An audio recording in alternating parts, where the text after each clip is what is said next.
Hey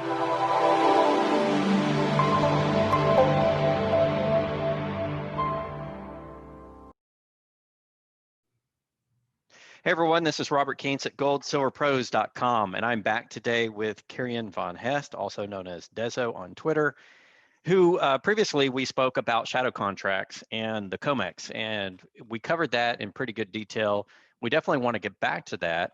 I want to get back to that talking to him in a future audio series. However, he has written a new article that I'm very intrigued by on his website, desogames.com, entitled Why I Hate Bitcoin and Why Tether Will End Up Killing It, which I found absolutely fascinating. And there's a lot of content in this article that I want to go over, and I think we're going to do this in a series of videos here on the channel. I wanted to start off with a question for you, Kirian, about the first couple of sentences in your article. I'm going to read those right off of your website. And you start off saying, I never liked Bitcoin, hated it from the start, not because of its lofty goals of providing a mathematical limit to the amount of money printed so that politicians would be unable to print more. In fact, that is one of the many considerations I've held in the back of my mind. However, you still hate Bitcoin and think that the relationship of Bitcoin and Tether may end up killing Bitcoin. So let's get into that. Why did you write the article, and give me your thoughts on Bitcoin as a viable currency? Well, I guess the clue's in the name. The reason why I wrote the article is because I basically hated Bitcoin from the start. Because I've been there since the start. I was aware of it before the 10,000 Bitcoin for a pizza purchase. I'm sorry, I'm a bit tired. I dismissed it from the start simply because it has no value. It never had, and it never will. Simply because of the way it's set up. Now, before we go on, I want to also highlight something I said in the article, because otherwise we're going to lose the crypto crowd immediately. Right. I have said twice that there is value in trustless transactions and there is value in distributed ledgers. And I really believe that. However, I feel that Bitcoin, and the coin specifically, is just a completely flawed implementation to somehow find a justification to use these transactional goodies. And it's just, well, it's flawed. It has no value. I can't really just lead it in otherwise, other than that, I guess. Yeah, and I've been writing on the cryptocurrencies for a couple of 3 years, mostly at Seeking Alpha, where I did most of my writing for about 10 years, but also on my website, Gold Silver Pros. And some of the issues I had were more practical. It's not that, to me, the idea of a Bitcoin is bad. In fact, I think the ideas could be fairly revolutionary, but the implementation was very poor in terms of transaction validation, speed, scalability specifically probably could cover most of my concerns, also security, so on and so forth. I But I have that did in there find too. value in digital ledgers. I think digital ledgers are being used, whether we want them to be or not. That's a natural evolution of the computing age and the need to process a lot of information and to categorize and store that information. But I've had a problem with not only Bitcoin, but some of the altcoins as well, just because you see, I think there's now 3,000 and some, maybe it was you who quoted that number, 3,000 and some now available. If really if Bitcoin were the be all end all, we wouldn't necessarily need to have that many, because the value proposition, they wouldn't have one over Bitcoin. So I If think I the may fact that interject, go ahead. just for fun, I went to investing.com to check, because that's, if you go to all cryptocurrencies on investing.com, it lists the number of currencies on there. Yeah. It is almost 4,000. It's like 3,997 now. And when I wrote the article, it was 3,800 and I think 25, somewhere around there. So they are multiplying. They are multiplying. Of course, you had the forks in Bitcoin. You've got, what is it, Bitcoin Cash and Bitcoin Cash, Bitcoin Gold, and Bitcoin SV, which yeah. is a fork of Bitcoin Cash. So it's going to seem like we're ragging on the cryptocurrencies, and really that's not the intent. No, The it's reason not. the reason I wanted to talk about it is because I think there is value there, but I don't think the current implementation is good. And I'll use a quick example and then I'll hand it back over to you. Mm. Early in computing days, you had early computer networks. You had the mainframe and you had networks which would connect a thin client to the mainframe, and then you had the evolution of tokenry networks, and then eventually into Ethernet and IP, which is what powers the internet today. The early implementations of computing technology were very slow. Of course, we had Moore's law or some rough equivalent of Moore's law in place on computing power and software intelligence for a long time. I don't know if we're still following that law now, but for a long time it seemed to be in place, and that allowed improvements in our internet working technologies. Bitcoin to me reminds me of the old tokenry networks where you would have collisions and it was not efficient and you couldn't have that many computers transacting at the same time. Some of the same issues I see in Bitcoin and Ethereum and Monero and even in the Lightning Network, I think remind me of the days of early networked computing. So I'll throw that out there too, and then give you the floor to discuss what your concerns are with Bitcoin and the cryptos. Well, I get what you're saying. I mean, the new article that I just wrote on Desert Games is 20,000 words almost on virtual labor and lessons from economics in video games. So I've been there from the start as well. Um, the problem with Bitcoin and crypto as it is currently, because I also mentioned in my article at the bottom that I consider all altcoins currently to be fruit of the poisonous tree, because Bitcoin is set up inefficiently and without value. All the other altcoins simply have no value of their own. That is not to say that crypto can't have value. And again, I want to mention that I mentioned twice what the value of crypto is currently. But it's just that I can keep saying it, but it doesn't change that the implementation of value in the system of cryptocurrency as it is right now is just wrong, because the coins themselves are just not backed by anything. I guess we should go a little bit more into the deeper arguments now of the article, and I'll leave the argument of fungibility aside for now because that's really high level stuff. I guess the best example of I could have of why the coin itself has no value is the fact of the scaling of the artificial difficulty. Now, the most recent argument of why Bitcoin has value is that it supposedly holds the energy that was used to mine it.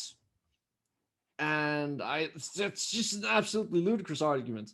But and it's a new one because the old argument was that Bitcoin was going to replace currencies and go around the traditional monetary system. That hasn't happened and is not going to happen. The most recent news is that PayPal implemented Bitcoin or cryptocurrencies, but what they really have done is implemented basically just a wallet. It's just an online wallet. The merchants on the other side of the transactions, if you pay with Bitcoin and Bitcoin Cash in a shop, they do not touch crypto. They get fiat and PayPal handles the conversion. So then you're still not using it as a currency, you're using it as an intermediary. For it to be a currency, the end user has to accept it. Otherwise, you might as well say, well, I'm gonna pay with Monero to buy Bitcoin Cash, and with Bitcoin Cash, I'm gonna buy Ethereum. And with Ethereum, I'm gonna buy Tether, and with Tether, I'm gonna buy Bitcoin, and with Bitcoin, I'm gonna buy dollars, and with dollars, I'm gonna buy the thing in the shop. So it doesn't matter how many times you convert it. In the end, the only thing that's currency is the one the merchant accepts. And with PayPal, they don't touch crypto, so that's a red herring.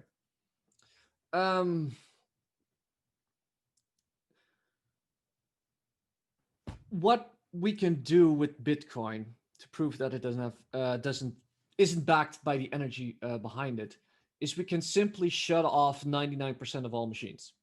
We can turn them off. Now, as a hypothetical, I mean, I'm not saying anybody's going to do that in real life, but as a hypothetical, we can just turn them all off because it's the computers. Switch them off. At that point, what's going to happen to the Bitcoin network is that the hash rate will crater.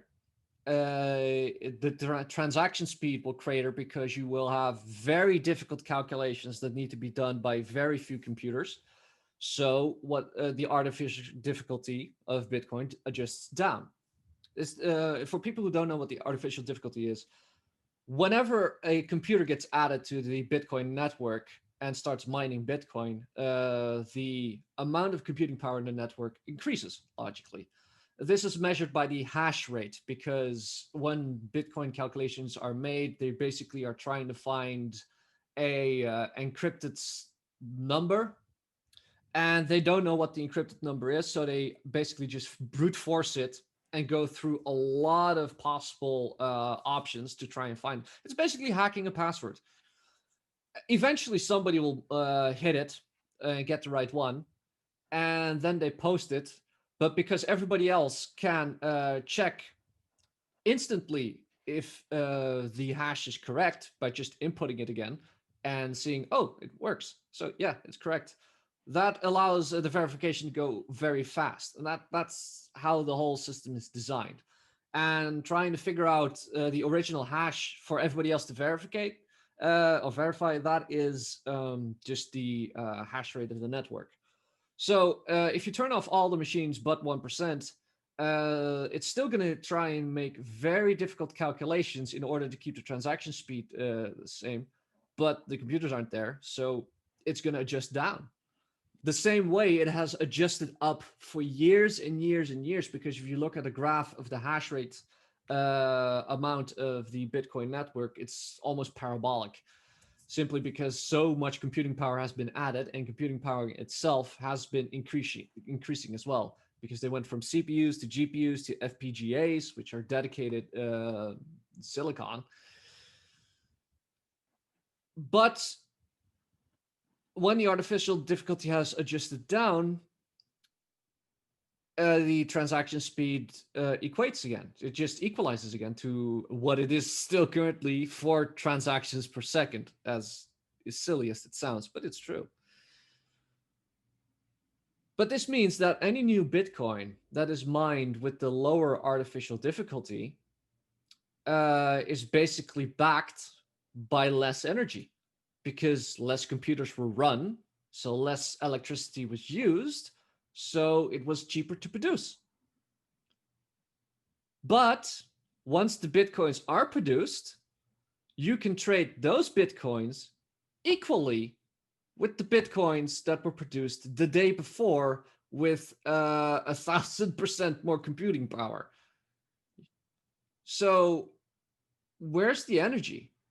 Where, if the energy was really contained in the Bitcoin, then if you shut off 99% of all machines, it should take just 100 times longer to get one Bitcoin. Because if you equate it to gold, because that's what they like to do when they say it's backed by the energy, they equate it that, yes, energy, everything uses energy, and thus energy is universal currency. But that's not true. Everything uses energy because we try to produce things with that energy. If you shut off 99% of all gold mines and gold miners, you're not going to get the same amount of gold out of that one mine. You're going to get substantially less. And I think everybody, I don't even need to make any arguments as to why that is, because it's so obvious. But now we have a mismatch. If you turn off 99% of all gold mines, the price of gold goes through the roof because supply craters. If you turn off 99% of all Bitcoin machines, nothing happens. It's just a lot less power gets used. But it's still going to do about 4 transactions a second. So you tell me, where's the value? Where's the energy? Yeah, that's a good point. And mathematically, the computational power increases so much over time, and energy increases so much over time. And just from a basic perspective, it's almost, I'm wondering if we're going to get to that last Bitcoin even being mined, No, because you may no, have it'll people, crash long before that. well, it'll crash, but also just from a very practical perspective, who's going to want to spend all the energy it takes to get those last few Bitcoins? You're going to have people really protesting that and Yeah, well, saying, that's wait a the minute. reason why it'll crash, because it's not going to happen. Like Yeah. this, the whole network will be obsolete and gone before you get to the 21st million Bitcoin. The argument you brought up earlier, it's tech. Tech becomes obsolete very quickly. Bitcoin's already obsolete due to Ethereum.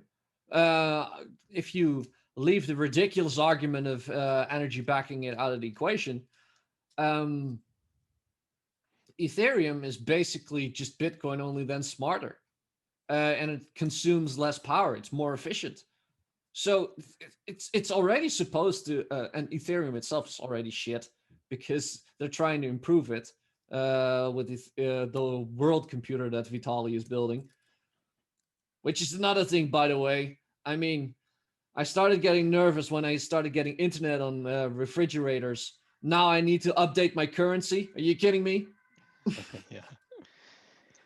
So one of the other concerns, some people say Bitcoin is the coin, everything else is a shit coin, but you Mm, have improvements like you mentioned with different types of systems, proof of work, proof of stake. ownership, yeah, proof of stake, proof of ownership, essentially. And then you also have improvements like privacy. You have Monero, who has some privacy improvements over Bitcoin. Mm. One of the big concerns of people who use cryptocurrency was edified by an MIT report came out a few years ago saying you're not anonymous, especially when you get in and out of your Bitcoin through the banking network. It Yeah, doesn't take much. do you want to go run through that argument real quick? Yeah, Do let's go you through that argument. do you remember the recent Twitter hack where all the famous people and the blue checks got hacked and Yes. they posted this Bitcoin scheme? They caught the guy, 70-year-old teenager. Took him 3 days. You know how? They traced the fucking Bitcoin. That's right. So all these people who think that Bitcoin is some sort of alternative currency outside the system, start using it, please, if you want everybody to track you openly, because it's everybody can just look at the ledger, It is including the government. it is the ultimate tracking mechanism, and all they have to do to track it to an actual human, if they don't already know through the exchanges who you are, because they can submit requests for ownership through the exchanges. But let's say they didn't do that, they could still track you through the banking system, because if you redeem your Bitcoin to get it into cash, you have to go through the banking system. There's no way around it. So they can get Let, a FISA court order and go get your bank account information. It's not let me difficult. just ask all the viewers, how many of them are keeping cryptocurrency in a wallet on their mobile phone? Hmm. Then you can just track the location of the wallet at all times. You don't just know who owns the money, you know where it is. Literally, physically in the world. It's like keeping a GPS tracking device on your gold in your vault. No, no, no, no, not in the gold in your vault, in the gold in the bottom of your backyard where nobody knows where it is. Or the cash in your wallet. And Yep. although cash has serial numbers, they can't track it over large distances. They No. could put some sort of chip strip in it or some sort of electronic strip in it, but they're not going to Well, be able to track you like they can a ledger system, especially like you said, if it's on a mobile. And if that's not you're entirely true. They can track it at the point of sale, true, because yes. if you have cash, you still need to buy stuff. And if somebody just is ordered to save your identity in some other way when you transact with cash, you're still gonna have, you know, you're still gonna be tracked. But it's So harder. It's harder because yeah. cash allows physical cash can be used on a black market. So until somebody reports it, nobody's going to know it's active and used. And that is not the case with Bitcoin, because you can only go through the system of Bitcoin, which is always online. So it can always be tracked. And getting back to an argument you made before, I'm not sure if we fully explored it. What happens to Bitcoin when you can't get online? I think you used the argument in the article. If you print your Bitcoin on a piece of paper and you transact with it, and then you print out a bunch of more paper, that Bitcoin is still gone. So it has utility exactly once, which is good, but you may not know that if you're using it offline, because you're not going to track the individual pieces of paper it could be printed on, i.e. like counterfeiting. So you have to Yes. be online. What happens if there are controls put online to stop the flow of transactions of Bitcoin? Well, the printing paper goes into fungibility, and that's I really want to save that for the next one. Okay. Well, because it's so high level, it goes to gold, for instance. Gold is gold is gold. That's the basic concept of fungibility. That 1 gram of gold is, well, or 2 grams of gold is just as good as 2 times 1 gram of gold. It's divisible, it's verifiable because of physics. You can always check if it's gold by ultrasound, weighing, density, that sort of thing. The problem with Bitcoin is that it's not fungible because it's not a Bitcoin is a Bitcoin is a Bitcoin. No, that Bitcoin is that Bitcoin is that Bitcoin because of the blockchain of how it works. Every block has to be that block, otherwise the whole chain goes to waste because it's not a chain anymore. So if you print Bitcoin on a piece of paper, well, if you just take the ones and zeros, because everything inside of a computer is basically ones and zeros. It's just a lot of them. So you can print them out. You're going to need a lot of paper, but you can just print them out. So if you do that with a Bitcoin and you do it twice, you have no way of telling which Bitcoin is real. You have one Bitcoin in your wallet, you print it out twice, both of them are real, and the only way for you to tell which one is real is for you to transact with it. So, well, digitally, that's what I forgot to say. You have to transact with it digitally. So if you print out a Bitcoin, and assuming Bitcoin had some way to input this paper again, uh, then give the paper Bitcoin to somebody else. But before they input the Bitcoin again, you transact with the digital one, their paper is worthless. By the time they've put it into their own wallet to transact it with, the system will give you an error and say, this Bitcoin is, well, not in this wallet. You can't even put it into another wallet that way because of system limitations, because it's so easy to counterfeit then. It's basically an anti-counterfeiting measure to not be able to print out a Bitcoin and put it back into a system. But that's why I don't want to go too deep into it now. You can also do this digitally because you can make a backup of your Bitcoin. But that just means that you copied the Bitcoin. Like, you copied it. There's no value, there's no energy behind it. You literally just Control C, Control V, and you can just make as many wallets as you want. So if you Control C, Control V your wallet, you send over the entire wallet to somebody else, which is the only way you can exchange Bitcoin outside of the system, is by exchanging the wallet itself. And before that person opens the wallet, the software, and transacts with it, you transact with your copy. Well, when they open the wallet, they're going to get an error because the system's going to say, this Bitcoin is not in this wallet. So which one is the real Bitcoin then if you copy it 1,000 times? Well, it's the first one that transacts. But that means that the coin has no value. It means that the transaction has value. But the coin has no value. And if the transaction is the only thing that has value, well, then there's better things to transact with, including fiat, by the way, because it's just far more efficient. It achieves the exact same goal, transactions, but it does so far more efficiently with lower power usage. And if you want to say, again, trustless transactions allow for cross-border easy of use of finances, well, fine, but then Bitcoin has to compete against every other cryptocurrency out there, and they're not all shit. I mean, all of them are shitcoin because they're fruit of the poisonous tree, but if you accept that Bitcoin has value only because it has transactional value, transactional utility value, well, there's a lot of other crypto that do meet that requirement. They all still don't have value, but the transactions they are running on do have value. So then Bitcoin is still worthless. It's obsolete. And what that does is it edifies the argument that the real value in the system is a digital ledger, not necessarily the coin itself. Would you agree Mm-hmm. with that? Yeah, that's what I said in the article, that there is value in trustless transactions and there is value in digital ledgers. And those two are separate, by the way, because if you only have trustless transactions, but you don't have decentralized ledgers, well, then you're basically just using a central bank database or something like that. Like you still have to trust the authority uh, who are using the system. So if only central banks were using it, they're basically all using a central ledger with trustless transactions, and it works fine for them. But then you still need to trust the central bank system, which nobody does. So the whole thing falls apart anyway. So trustless transactions and distributed ledgers and the technology behind that, which includes proof of work or proof of stake, is value. There's value in that, and I in fact believe cryptocurrency will be the future. It's just not the near future because everything's fruit of the poisonous tree, which is Bitcoin. And if you don't believe that, just go look at the market cap of Bitcoin versus everything else.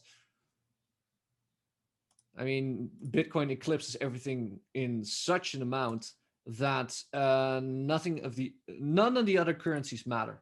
If Bitcoin dies, all of them will die because people are still, when Bitcoin dies, people are going to ask, well, that didn't have value, so what else has value? They're going to look at all the other cryptocurrencies, see that they all operate according to the same principles, and they're going to say, well, that's not something I'm going to use. What's next?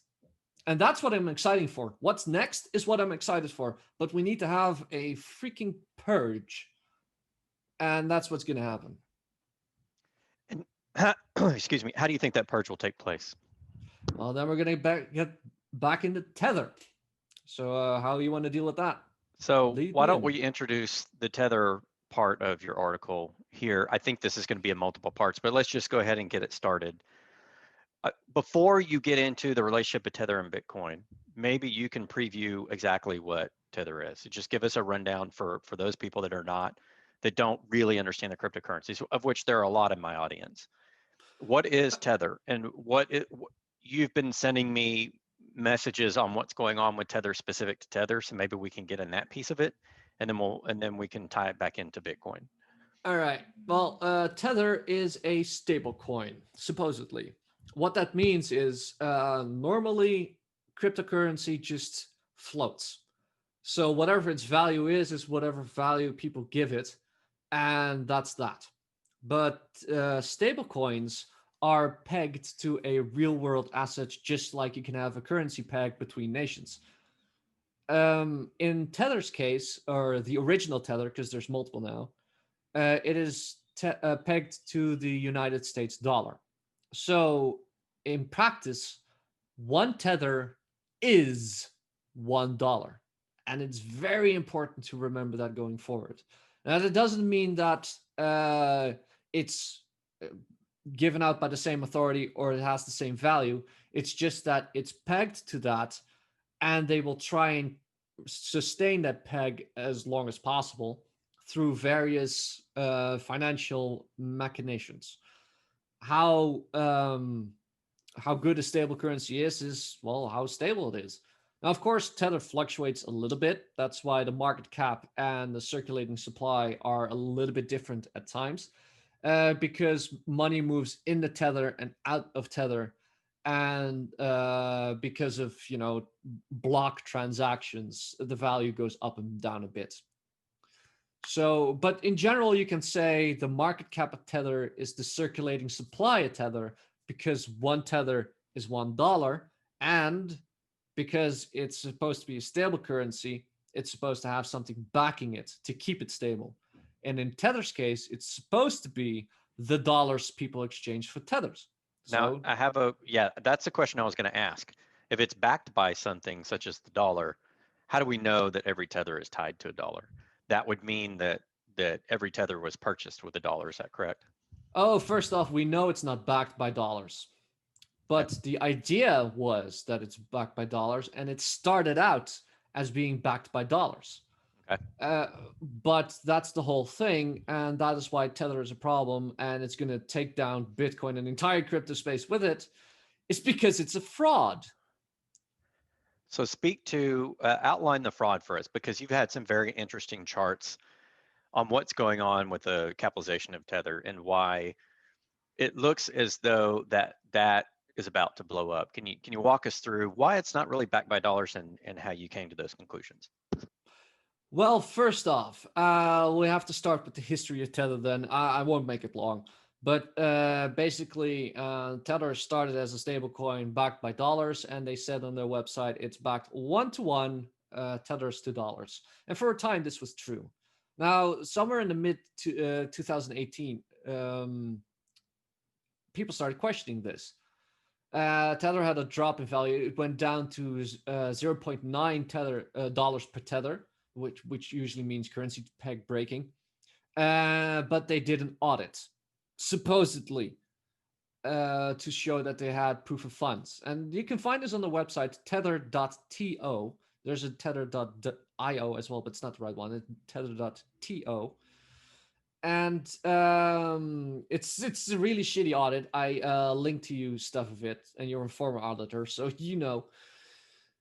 People can just find it and draw their own conclusions, or read my article about it. Basically, they showed accounts which had 2.5 billion in it. All right, fine. Now, before I continue on with the timeline, because it's going to get ridiculous, I want to state that on Wikipedia, so this is very public information, on the Wikipedia itself of Tether, it states that Tether's lawyer, I'll find the exact quote actually. Where's here?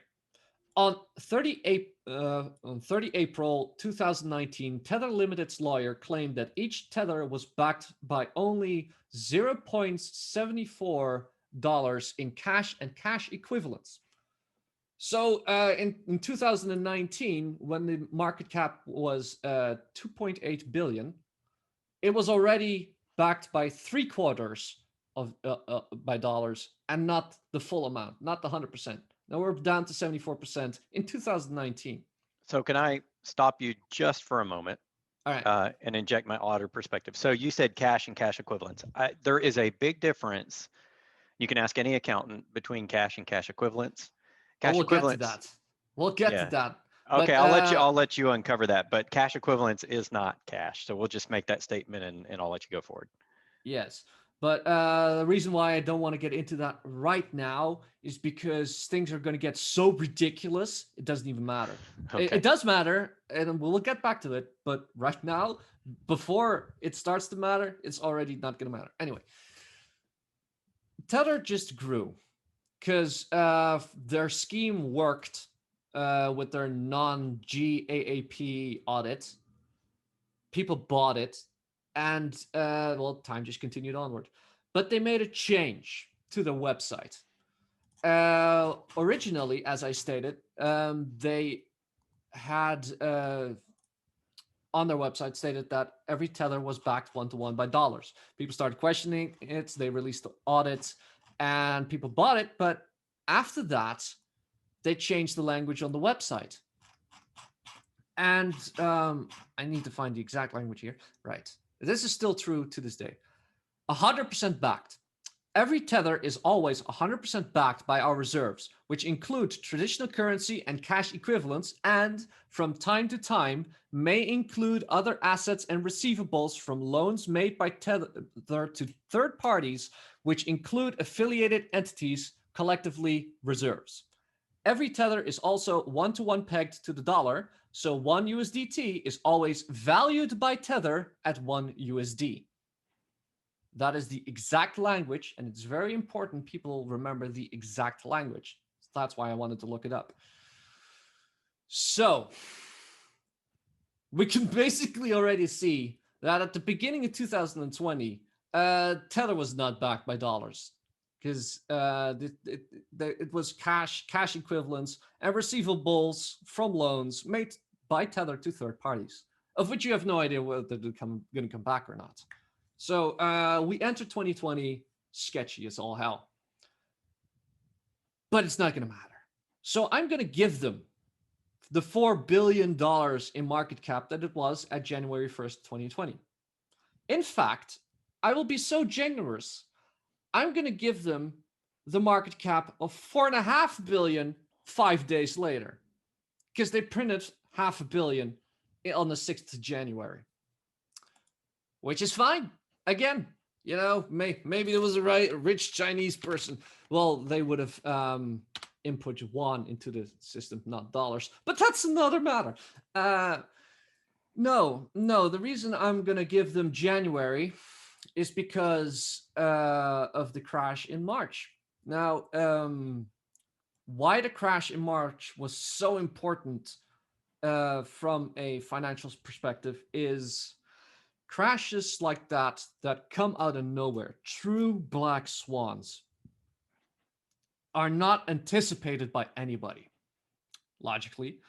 But what that means is scam artists, and con men who have a set plan for their scam see that plan uprooted as well.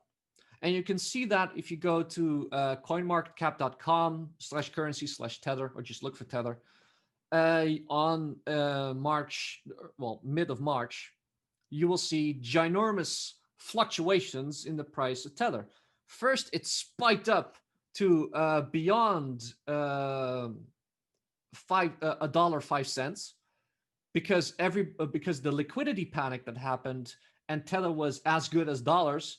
Tether saw a spike within the crypto space of people flooding into Tether. But the problem is, Tether is not a dollar. It is perceived to be as good as a dollar, but it's not a dollar. So as the panic worsened, people should have started rotating out of Tethers into dollars. Because trust me, if gold dips 20%, Tether's not going to stand up to that kind of fire. That was just pure market panic. And that means everybody wants only the safest asset. And at the time, the safest perceived asset was the US dollar. And we can see that by Tether dropping by 2.5 cents below the dollar quite consistently because people were just selling Tethers to get dollars. Now, after this event, which happened around, it spiked on March 13, and it started dropping, or negative spikes, between March 17th and March 20th. On March 30th, the market cap, and thus the circulating supply, jumps from 4.6 billion to 6.1 billion. So you're telling me that after the panic of 2020, where everybody rotated out of everything, silver didn't even recover. Gold did recover, but silver didn't recover. At the depth of that, they found $1.5 billion, which I'll remind everybody at that point could have bought half of all eligible silver on the COMEX, because that was still about 3.5 billion at the time. So that's a massive investment. We should have heard about that. That's my also a big argument of me. We haven't heard about any of this. Now, we did hear about Michael Saylor investing 425 million into Bitcoin, and that was touted as a big thing. Companies are getting in on Bitcoin and institutional investors. Well, that investment was less than a third of the jump in market cap in Tether on April 1, March 30th, in one block. So it didn't go gently. They just printed one block like that, 1.5 billion. Now, if it was just that, maybe it could be explained by some sort of weird thing, but it isn't, because a few days later, on April 5th, the market cap increased from 6.1 billion, well, it's basically 6.2 billion, to 6.3, 3.5. So that's another 150 million out of nowhere. All right, fine. Fine. Maybe some cultists can still give them this. But then on May 14th or 13th, it's charted specific enough, it jumped again from 6.35 billion, 37, to 8.8. So overnight, they found, literally found, because they just got somebody to give them this money, apparently, 2.4 billion. Really? No peep, nothing, no news. And that's what happened. And it doesn't stop there either, because it's 8.8 billion in May, but then we hit June and it jumps to 9.2 billion. Now we're going to come to why I didn't want to go into the cash and receivables earlier, is because of the owners of Tether. Tether isn't an independent company. At the beginning, they claimed it was, but the Panama Papers in 2017 revealed that Tether was set up by the same people who started Bitfinex, which is a well-known exchange. So basically, they're the same company. They are also now run by the same CEO, I think. Anyway, there's no denying that Bitfinex and Tether are linked. And indeed, Tether has given a loan to Bitfinex of about 900 million in dollars. That would be under the receivables by loans to third parties part of the language on the website.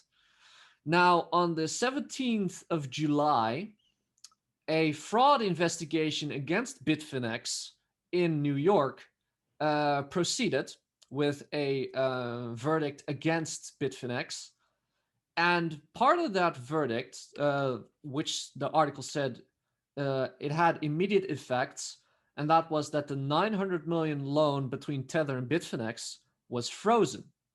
In other words, Tether could not regain the receivables from Bitfinex because Bitfinex wasn't allowed to give anything back in dollars. So the loan was frozen. This happened on July 17th. On July 23rd, the market cap of Tether jumps from 9.2 billion to 10 billion. So 800 million. Does anybody think that's a coincidence still? But it doesn't stop there, because if it did, well, no, there's no denying that's just a fucking fraud at this point. But it hasn't stopped.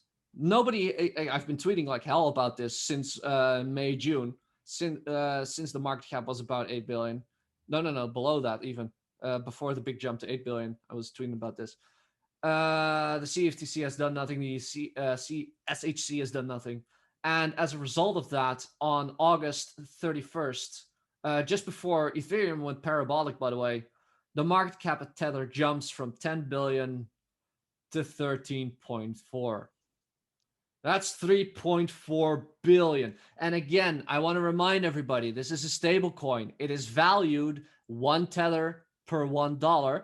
And Tether Limited has no limited ability to print tethers. They can just print whenever they want to. They're supposed to print when they get dollars for it because it's supposed to be backed by dollars. But if you assume that it's not supposed to be backed by, or if you assume that it's not backed by anything and they can just print it, well, then they can just print it. And that's what I've been doing. Okay, so I wanted to do a quick recap here for people because there's been a lot of information that you gave. All right. So Tether's supposed to be backed 1-to-1 to $1, and that would require $1 to enter the system to create a Tether.